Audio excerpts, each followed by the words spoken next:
আসসালামু আলাইকুম। আমন্ত্রণ বাংলা ভিশন সংবাদে আপনাদের সাথে আছি আমি সাবরিনা আলম। সন্ত্রাসী কার্যক্রমে জড়িত ব্যক্তি বা সত্তা এবং তাদের কর্মকাণ্ড নিষিদ্ধ করার বিধান যুক্ত করে সন্ত্রাস বিরোধী সংশোধন অধ্যাদেশ 2025 জারি করেছেন রাষ্ট্রপতি।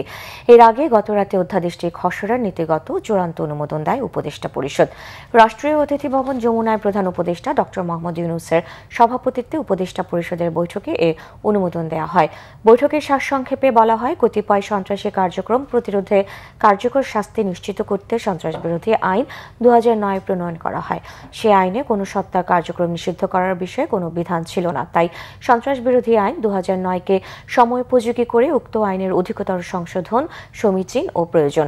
এমন প্রেক্ষাপটে সন্ত্রাস বিরোধী আইন সংশোধন করে সত্তার কার্যক্রম নিষিদ্ধ করা প্রয়োজনীয় অভিযোজনের পাশাপাশি অনলাইন ও সামাজিক যোগাযোগ মাধ্যমে প্রচার নিষিদ্ধ করতে বিধান অন্তর্ভুক্ত করা হয়েছে। গতরাতেই সংশোধনটি অধ্যাদেশ আকারে জারি করা হয়। এর ফলে আওয়ামী লীগের কার্যক্রম নিষিদ্ধের সরকারি সিদ্ধান্তের বিষয়ে আজ প্রজ্ঞাপন জারি হতে পারে।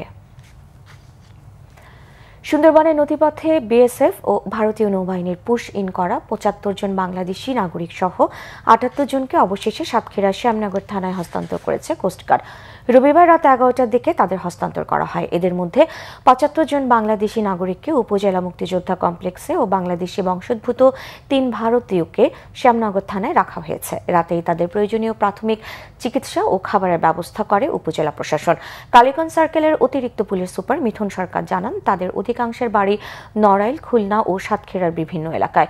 পুশিন করা একাধিক ব্যক্তি জানান, তারা সকলেই ভারতের গুজরাটের সুরাট বস্তিতে থাকতেন এবং ছোটখাটো কাজ করে জীবিকা নির্বাহ করতেন। গত 26 এপ্রিল তাদের বস্তি ভেঙে গুড়িয়ে দেয় স্থানীয় প্রশাসন এবং ওই দিন রাতেই তাদের আটক করা হয়। গত 26 এপ্রিল থেকে 6 মে পর্যন্ত তাদের সাথে অমানবিক আচরণ করা হয়েছে বলে তারা জানান। এদিকে বাংলাদেশি বংশোদ্ভূত 3 জন জানান, তাদের বাবা মা বাংলাদেশি, গুজরাটে থাকাকালে তাদের জন্ম হয়।